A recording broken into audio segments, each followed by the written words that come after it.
ಕ್ರಿಸ್ತನನ್ನು ಪ್ರತಿಫಲಿಸುವಂತೆ ನಿಮ್ಮ ಆತ್ಮಗಳನ್ನು ವಾಕ್ಯದಲ್ಲಿ ಬಲಪಡಿಸುವ ಅನುದಿನದ ಧ್ಯಾನ. ಇಂದಿನ ಧ್ಯಾನದ ಶೀರ್ಷಿಕೆ, ಒಂದೊಂದೇ ಕ್ರಿಯೆಗಳ ನಿರ್ವಹಣೆಯ ಫಲಿತಾಂಶವು ಗುಣಸ್ವಭಾವವಾಗಿರುತ್ತದೆ. ಈ ದಿನದ ದೇವರ ವಾಕ್ಯ, ಸ್ವಲ್ಪವಾದದ್ದರಲ್ಲಿ ನಂಬಿಗಸ್ತನಾಗಿರುವವನು ಬಹಳವಾದದ್ದರಲ್ಲಿಯೂ ನಂಬಿಗಸ್ತನಾಗಿರುವನು. ಲೂಕ 16ನೇ ಅಧ್ಯಾಯ 10ನೇ ವಚನ. ಸ್ವಲ್ಪವಾದದ್ದು ಎಂದು ಲೋಕವು ಕರೆಯುವ ವಿಷಯಗಳಿಗೆ ತೋರುವ ಆತ್ಮಸಾಕ್ಷಿಯ ಗಮನವು ಜೀವನವನ್ನು ಯಶಸ್ವಿಗೊಳಿಸುತ್ತದೆ.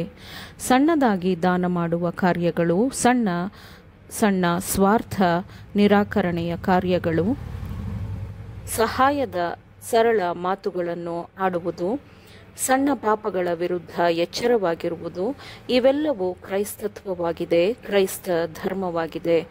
ದೈನಂದಿನ ಆಶೀರ್ವಾದಗಳನ್ನು ಕೃತಜ್ಞತೆಯಿಂದ ಸ್ವೀಕರಿಸುವುದು, ಅನುದಿನವೂ ದೊರಕುವ ಅವಕಾಶಗಳನ್ನು ಜ್ಞಾನಯುಕ್ತವಾಗಿ ಬಳಸಿಕೊಂಡು ಆತ್ಮೀಕವಾಗಿ ಬೆಳೆಯುವುದು, ಅನುಗ್ರಹಿಸಲಾದ ತಲಾಂತುಗಳನ್ನು ಶ್ರದ್ಧೆಯಿಂದ ಬೆಳೆಸಿಕೊಳ್ಳುವುದು, ಇವೆಲ್ಲವುಗಳಿಗೆ ತಾನೇ ಗುರುವು ಕರೆ ಕೊಡುತ್ತಿದ್ದಾನೆ.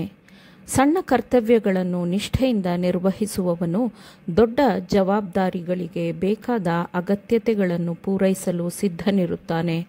ಯಾವ ಮನುಷ್ಯನು ತನ್ನ ದೈನಂದಿನ ಜೀವನದಲ್ಲಿ ದಯೆ ಮತ್ತು ವಿನಯಶೀಲನಾಗಿರುತ್ತಾನೋ, ತನ್ನ ಕುಟುಂಬದಲ್ಲಿ ಉದಾರನಾಗಿ ಸಹಿಷ್ಣುತೆಯ ಗುಣವನ್ನು ಹೊಂದಿರುತ್ತಾನೋ, ಯಾರಿಗೆ ತನ್ನ ಮನೆಯನ್ನು ಸಂತೋಷಪಡಿಸುವುದು ಒಂದು ನಿರಂತರವಾದ ಗುರಿಯಾಗಿದೆಯೋ, ಗುರುವು ಅವನನ್ನು ಕರೆದಾಗ ದೇವರ ಕೆಲಸಗಳಲ್ಲಿ ಅವನು ಸ್ವಾರ್ಥ ನಿರಾಕರಣೆಯನ್ನು ಮತ್ತು ಸ್ವಾರ್ಥ ತ್ಯಾಗಗಳನ್ನು ಮಾಡುವ ಮೊದಲ ವ್ಯಕ್ತಿಯಾಗಿರುತ್ತಾನೆ.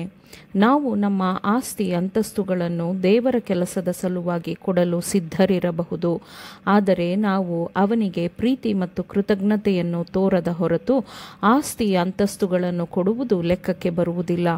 ಹೊರಗಿನ ಸ್ಥಳಗಳಲ್ಲಿ ನಿಜವಾದ ಸುವಾರ್ತಿಕರಾಗಬೇಕು ಎಂದು ಬಯಸುವವರು ಮೊದಲು ಮನೆಯಲ್ಲಿ ನಿಜವಾದ ಸುವಾರ್ತಿಕರಾಗಬೇಕು. ಗುರುವಿನ ದ್ರಾಕ್ಷೆ ತೋಟದಲ್ಲಿ ಕೆಲಸ ಮಾಡಲು ಬಯಸುವವರು ಗುರುವಿನ ಕೆಲಸಕ್ಕೆ ಸಿದ್ಧರಾಗಲು ತಮ್ಮ ಜವಾಬ್ದಾರಿಗೆ ವಹಿಸಿಕೊಟ್ಟಿರುವ ಸಣ್ಣ ದ್ರಾಕ್ಷೆ ತೋಟದಲ್ಲಿ ಎಚ್ಚರಿಕೆಯಿಂದ ಕೆಲಸ ಮಾಡಲು ಕಲಿಯಬೇಕು. ಒಬ್ಬ ಮನುಷ್ಯನು ಯಾವಾಗಲೂ ತನ್ನ ಒಳಗಿನ ಯೋಚನೆಯಂತೆಯೇ ಇರುತ್ತಾನೆ. ಅನೇಕ ಆಲೋಚನೆಗಳು ಸೇರಿ ಒಂದು ದಿನದ ಅಲಿಖಿತ ಇತಿಹಾಸವನ್ನು ರೂಪಿಸುತ್ತದೆ ಮತ್ತು ಈ ಆಲೋಚನೆಗಳು ಗುಣಸ್ವಭಾವದ ರೂಪುಗೊಳ್ಳುವಿಕೆಗೆ ನೇರವಾಗಿ ಹೆಚ್ಚು ಸಂಬಂಧ ಹೊಂದಿರುತ್ತದೆ. ನಮ್ಮ ಆಲೋಚನೆಗಳನ್ನು ಎಚ್ಚರಿಕೆಯಿಂದ ಕಟ್ಟುನಿಟ್ಟಾಗಿ ಕಾಪಾಡಿಕೊಳ್ಳಬೇಕು.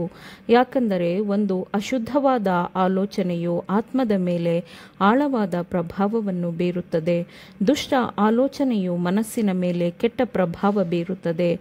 ಆಲೋಚನೆಗಳು ಶುದ್ಧವಾಗಿದ್ದರೆ, ಪವಿತ್ರವಾಗಿದ್ದರೆ, ಅವುಗಳನ್ನು ಪಾಲಿಸಲು ಮತ್ತು ಅವುಗಳನ್ನು ಕಾಪಾಡಿಕೊಳ್ಳಲು ಶ್ರದ್ಧೆಯಿಂದ ಪ್ರಯತ್ನಿಸುತ್ತಾನೆ. ಅವುಗಳಿಂದ ಆತ್ಮೀಕವಾದ ನಾಡಿಮಿಡಿತವು ಚೈತನ್ಯಗೊಳ್ಳುತ್ತದೆ ಮತ್ತು ಒಳ್ಳೆಯದನ್ನು ಮಾಡುವ ಶಕ್ತಿಯು ಹೆಚ್ಚಾಗುತ್ತದೆ. ಮತ್ತು ಒಂದು ಮಳೆಯ ಹನಿಯು ಭೂಮಿಯನ್ನು ತೇವಗೊಳಿಸಿ ಮತ್ತೊಂದಕ್ಕೆ ದಾರಿಯನ್ನು ಸಿದ್ಧಪಡಿಸುವಂತೆ ಒಂದು ಒಳ್ಳೆಯ ಆಲೋಚನೆಯು ಮತ್ತೊಂದು ಒಳ್ಳೆಯದಕ್ಕೆ ದಾರಿಯನ್ನು ಸಿದ್ಧಪಡಿಸುತ್ತದೆ. ಉದ್ದವಾದ ಸರಪಳಿಯು ಪ್ರತ್ಯೇಕವಾದ ಕೊಂಡಿಗಳಿಂದ ಕೂಡಿರುತ್ತದೆ. ಆ ಕೊಂಡಿಗಳಲ್ಲಿ ಒಂದು ದೋಷಪೂರಿತವಾಗಿದ್ದರೆ ಆ ಸರಪಳಿಯು ನಿಷ್ಪ್ರಯೋಜಕವಾಗಿರುತ್ತದೆ. ಹಾಗೆಯೇ ಗುಣಸ್ವಭಾವದ ವಿಷಯವೂ ಆಗಿದೆ. ಉತ್ತಮವಾಗಿ ನಿರ್ವಹಿಸಲಾದ ಒಂದೊಂದೇ ಕ್ರಿಯೆಗಳಿಂದ ಉತ್ತಮವಾದ ಸಮತೋಲನವಾದ ಗುಣಸ್ವಭಾವವು ರೂಪುಗೊಳ್ಳುತ್ತದೆ. ಒಂದು ದುಷ್ಟ ಆಲೋಚನೆಯನ್ನು ಜಯಿಸುವ ಬದಲು ಬೆಳೆಯಲು ಬಿಟ್ಟರೆ ಅದು ಮನುಷ್ಯನನ್ನು ಅಪರಿಪೂರ್ಣನನ್ನಾಗಿ ಮಾಡುತ್ತದೆ ಮತ್ತು ಅವನಿಗೆ ಪರಿಶುದ್ಧ ನಗರದ ದ್ವಾರಗಳು ಮುಚ್ಚಲ್ಪಡುತ್ತವೆ.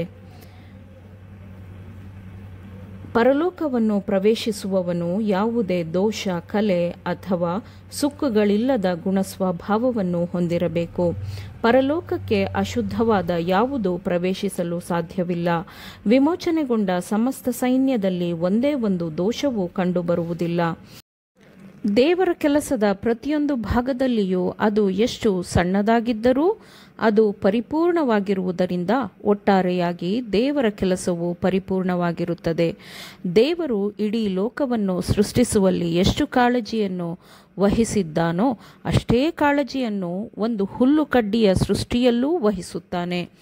ಪರಲೋಕದಲ್ಲಿರುವ ನಮ್ಮ ತಂದೆಯು ಪರಿಪೂರ್ಣವಾಗಿರುವಂತೆ ನಾವೂ ಪರಿಪೂರ್ಣರಾಗಲು ಬಯಸಿದರೆ ನಾವು ಸಣ್ಣ ಸಣ್ಣ ಕೆಲಸಗಳನ್ನು ಮಾಡುವಲ್ಲಿ ನಂಬಿಗಸ್ತರಾಗಿರಬೇಕು. ಆಮೇನ್. ದೇವರ ವಾಕ್ಯಗಳನ್ನು ಶ್ರದ್ಧೆಯಿಂದ ಆಲಿಸುವವರು ಮಾತ್ರವೇ ಆಗಿರದೆ ಪಾಲಿಸುವವರೂ ಆಗಬೇಕೆಂದು ನಿಮ್ಮನ್ನು ಉತ್ತೇಜಿಸುತ್ತೇನೆ. ಪರಿಶುದ್ಧಾತ್ಮನ ಸಹಾಯದಿಂದ ಆಲಿಸಿದ ನಿಮ್ಮೆಲ್ಲರಿಗೂ ಧನ್ಯವಾದಗಳು. ಮತ್ತೆ ದೈನಂದಿನ ಧ್ಯಾನಕ್ಕಾಗಿ ನಾಳೆ ಸಂಧಿಸೋಣ. ಆಮೇನ್.